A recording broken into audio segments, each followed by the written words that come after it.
Emma and Helen, welcome. Thank you so much for being here. Thank you so much for having us, Katie. We're so excited to be here and speak to women about their brains. I am so excited for this conversation. Well, welcome. And I feel like in all of the talk of women's health, we have so many voices talking about, the importance of muscle and hormones. And I feel like brain health does not get talked about enough. But from at least my limited understanding, this is a really relevant and important issue, especially for women. So to start off broad, I would love to hear, first of all, how each of you got into this work. And then maybe you can introduce us to some of the key ideas as to why brain health is something we should be aware of as women, especially as we age.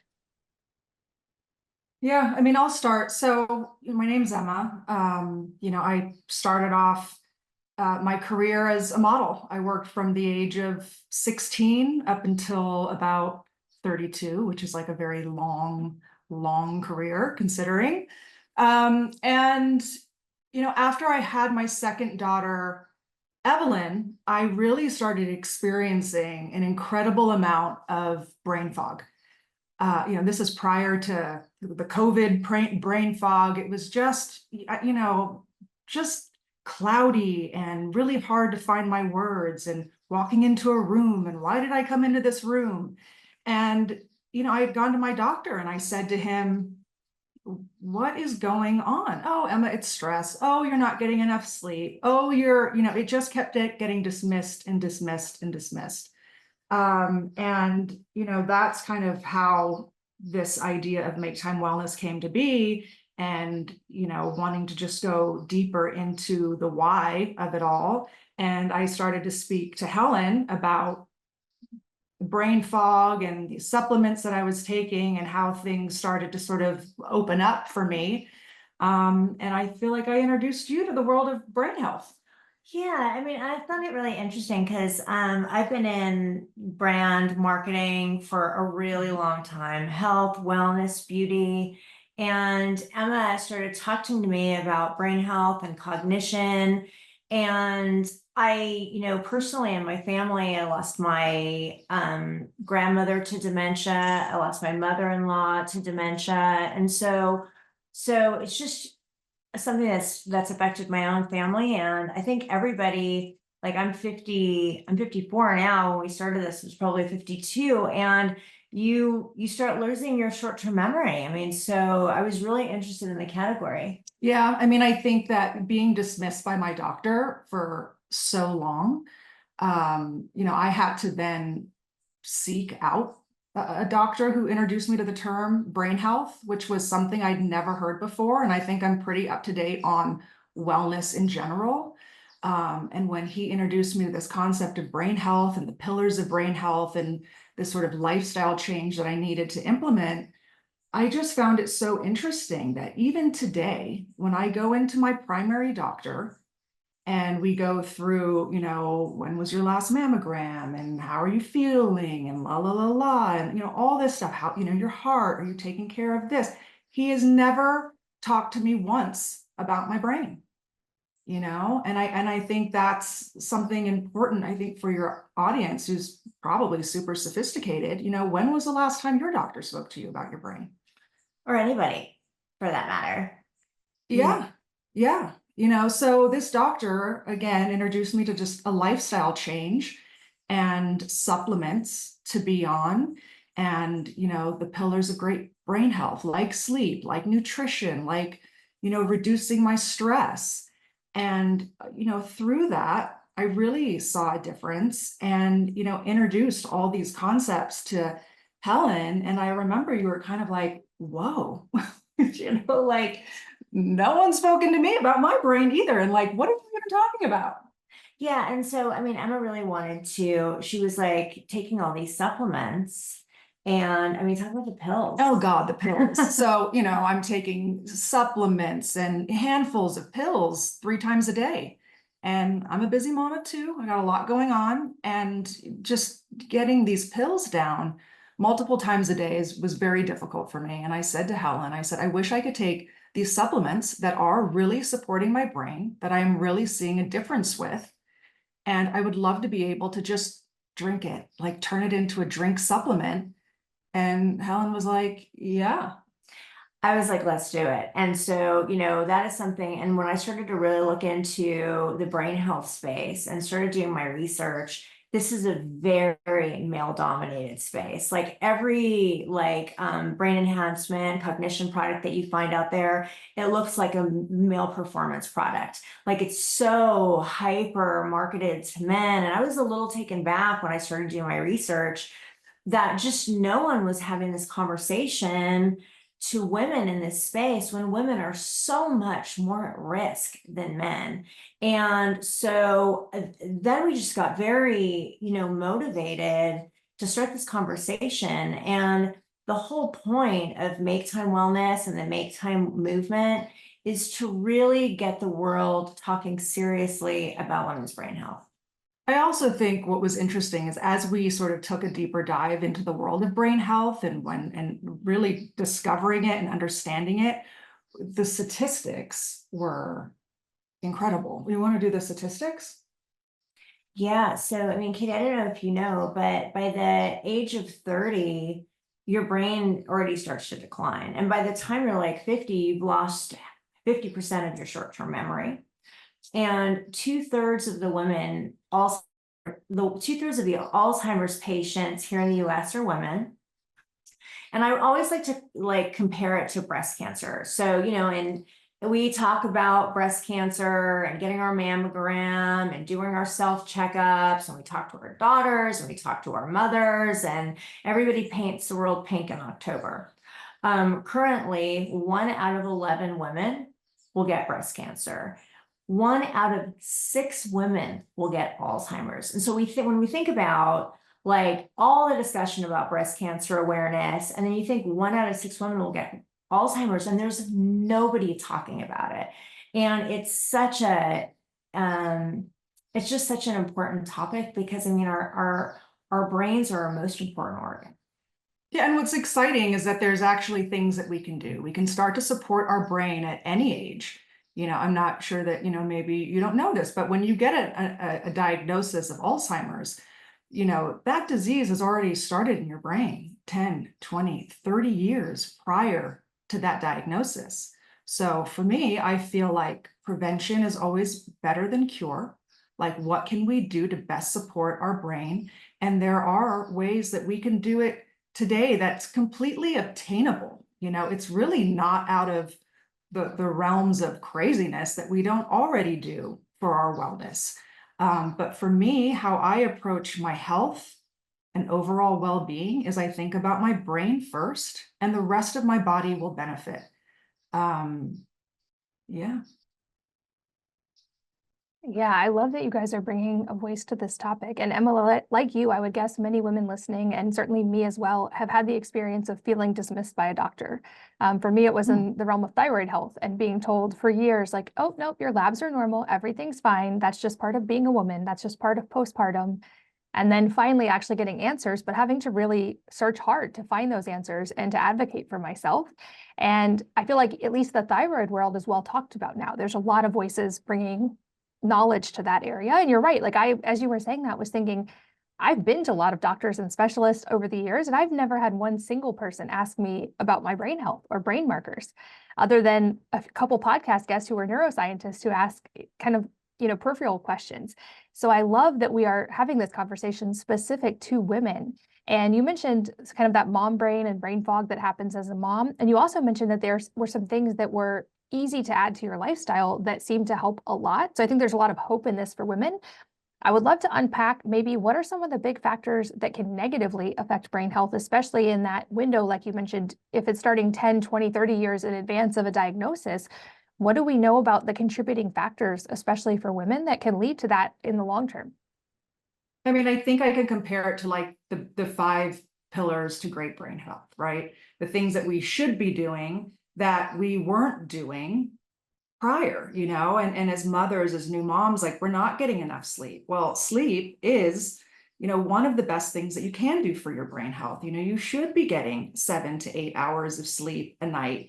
You've heard of something called the lymphatic system, but in our brain, we have something called the glymphatic system, so that when we're sleeping, our brain is doing the housekeeping. It's, cleaning things up. So sleep is really important. But as a mom, that's still one of the things that I have the hardest thing trying to get. Are you kidding? Like 7 to 8 hours would be incredible. Sometimes I'm lucky if I get 6, but the goal is always to try and get 7. And how am I going to do that? The other thing is like nutrition, not really feeding ourselves the best foods. And when it comes to a brain healthy lifestyle, there's studies that the Mediterranean diet is the best diet for us, with leafy greens and unsaturated oils like, olive oil, legumes, fish, you can get protein from your vegetables, really thinking about that. And this lifestyle is a lifestyle. It's not that you're just going to implement this quote unquote Mediterranean diet for,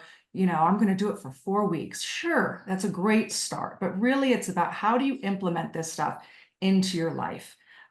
Exercise, as a mom, very hard. As a caregiver, very hard to get in there and commit to that. But exercise is so important for your brain. When you exercise, it helps to sort of remove this sticky substance that we have in our brain that builds up, that's called amyloid. So, exercise, cardiovascular exercise, 45 to 60 minutes, high intensity, a couple of times a week, or even like low intensity. It could be as, much as just going for a walk with a friend, talking about your problems. You have these pillars, and I go by 5, and there's some, neurologists and, that have a lot more, but I stick to 5 because I feel like that works for me. I don't like things to get overcomplicated. I like things to be simple. So yeah, I can take you through the 5 pillars to great brain health and what we should be doing. Yeah, I love that because as you mentioned, these things are all interrelated. So I'm sure that these 5 pillars also impact essentially every other area of wellness, but I feel like nobody's looked at this through a brain health lens first. So I would love to hear how you've distilled it to 5. And I think that'll give a great starting point for women to take baby steps on each of those. Yeah, I mean, like I said, exercise, nutrition, practicing great sleep hygiene, excuse me, stress reduction. Meditation is something that's really beneficial. Meditation is sometimes hard for me. I do have a very busy, active brain. So like I said, like your listeners are very sophisticated. So I'm sure that they know things that they do, that they like to do, that will lower that stress. For me, it's like getting in the garden. I have a garden here and I love to get in and weed and plant and, go for a walk. I have certain things that I like to make time for, hence the name, to lower my stress. Staying socially engaged. That's really important too. That is like one of the things we say over at Make Time, like, yeah, and I mean, I think that, women make time for everybody else but themselves. I mean, this is just chronic to women. We're making time for our kids. We're making time for our husbands. We're making time for our families. We're making time for work. We're making time for whatever it is.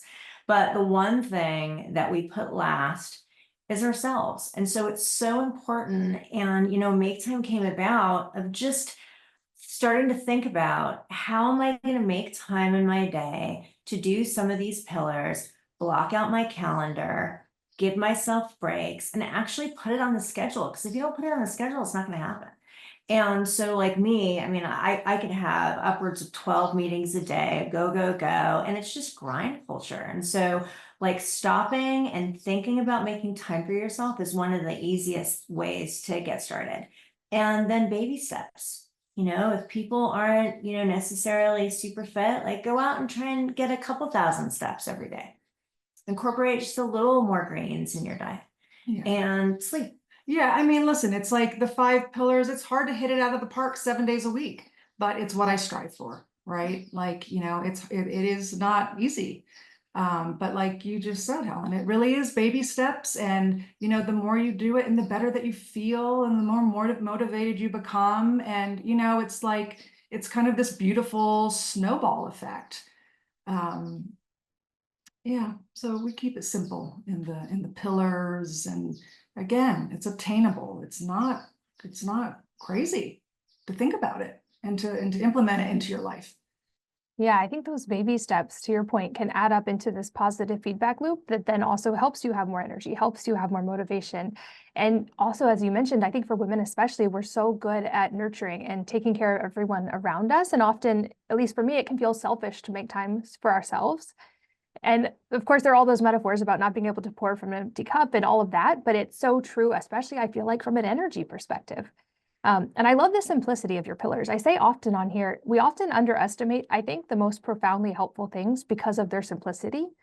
And even just things like you mentioned, going out in the garden, stacking sunlight and nature and movement together, that's 3 right there that you get to check off. And your mental health is going to feel great from that time. I've heard so many people on this podcast talk about modern chronic disease from a lens of essentially nature deficit disorder, that we're meant to live more in harmony with nature than we are. And that one of the easy steps we can do that's free is to simply start prioritizing time in nature if possible, even if it's with our kids, even if it's a walk with our spouse or whatever it may be. And I think those foundational things are always so important and impactful. And then anything we bolt onto that becomes more effective because we've built a solid foundation to start with. But you also mentioned supplements. And I would guess that many people listening are wondering, okay, I have mom brain, I have brain fog. What supplements can help with this? Because it seems like this is an almost universal struggle for moms, especially. Yeah. I mean, let me just start with again, our formula comes from these handfuls of pills that I was taking. So everything that I was taking, and I'd said, Helen, this is your domain.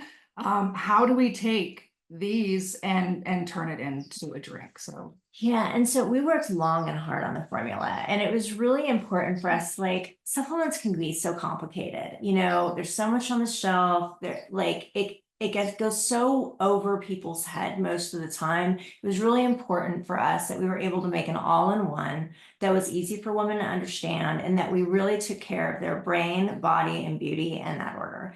And so first we have cognizin in our formula. Cognizin is a nootropic, very well studied ingredient that improves cognition, focus, clarity.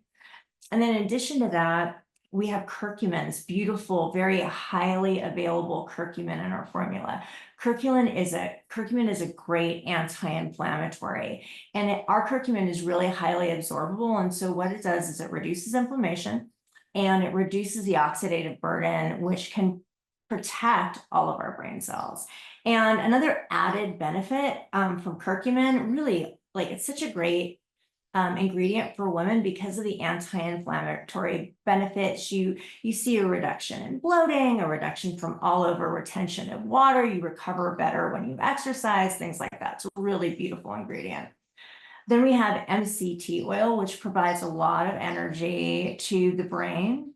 We've got B vitamins, which boost the production of neurotransmitters that are needed for that brain-body connection. We have a full multivitamin in there, like specifically for women.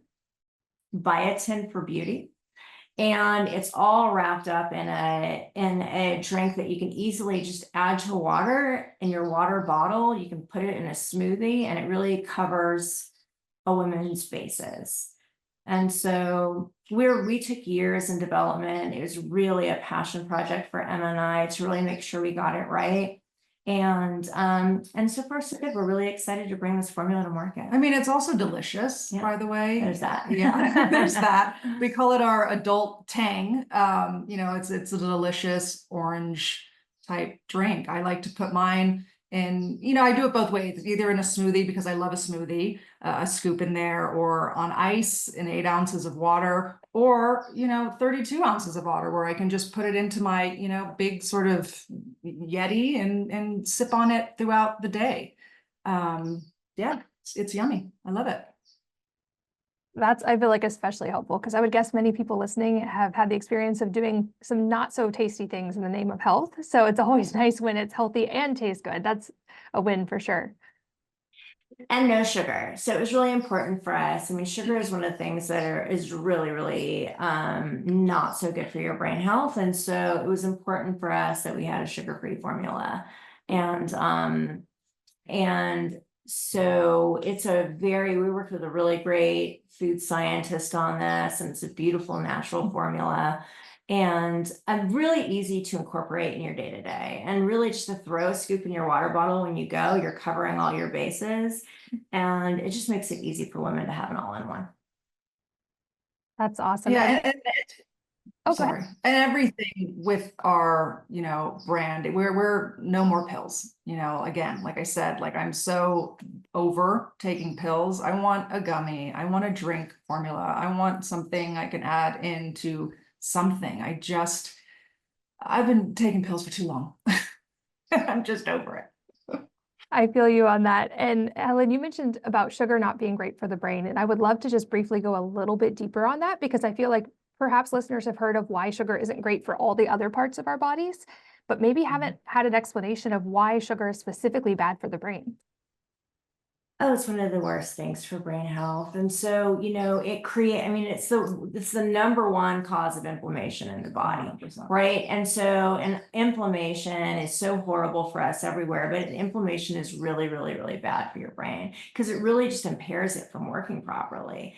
And so, you can almost tell, like if you go out, everybody has their cheat. And if you go out and you eat a whole thing of like cake or cookies, that like food hangover, that's the sugar. Yeah, that crash. That's just sugar hangover. And so really, and all brain experts, they go on and on. It's the number one thing you should reduce from your diet for your brain health, for cancer, for heart health. And so it's a big offender. It was really important to Em and I that it should not be a part of our product line. And people sneak it in, and so it was super important that you don't sneak it in. And sugar is one of the main things in our culture that is stuck into all of our food, and we're taking it, we don't even know it. And so just a huge problem, not good for our brains, our hearts, our body. Which also then like affects your sleep. Listen, I love a little bit of sugar every now and again. And if I have dessert at the end of the night, I'm not gonna sleep. I'll get to sleep. I just won't stay asleep. So these are really some of the things that it's really important to sort of cut out if you are really trying to get to those pillars. So if I'm, sleep is one of the most important things that I work on because I'm terrible at it. So I just have to be mindful and know that, listen, if I'm going to have ice cream with my kids, I know that I'm going to fall asleep because I'm going to crash. And then around 2 a.m, I'm going to wake up. And how am I going to get myself back to sleep? So that is definitely one of the reasons why I've reduced sugar. And it's really bad for your cognition and your focus. And it just kind of really knocks you off kilter. You can see, look at children, perfect example. What happens to them when you give them too much sugar? They can't focus, they can't concentrate, they can't sit still. And we're used to it as adults. We've come up with this. And so we have like a threshold or a tolerance, but it's still affecting us, just because we're used to it now. But yeah, a perfect thing is when we look at our young children and the effects that sugar has on them, and we're just used to it now at this point in our life. So yeah. Yeah, it's a good point. And we have no biological need for sugar, especially refined sugar. We can get plenty of carbs from natural food sources to fuel our brains, but literally no biological need for refined sugar ever. Yet we're consuming orders of magnitude more than we used to, even just 50 years ago, certainly 100 years ago. And so I don't think ever it's a single factor, but this seems like it could be one of the big factors in the rise of chronic disease across the board, including, as we talked about today, brain health. And I think we'll get to go even deeper on that in our next conversation, because I'm really excited to have you both back to tackle brain fog and mom brain specifically. I know we've touched on that in this episode, but for today's episode, as we wrap up, I'm just so grateful for both of you for the work that you're doing and for your time today. Thank you so much for being here. Thanks, Katie. Thanks for having us. And thank you for listening. And I hope you will join me again on the next episode of the Wellness Mama podcast.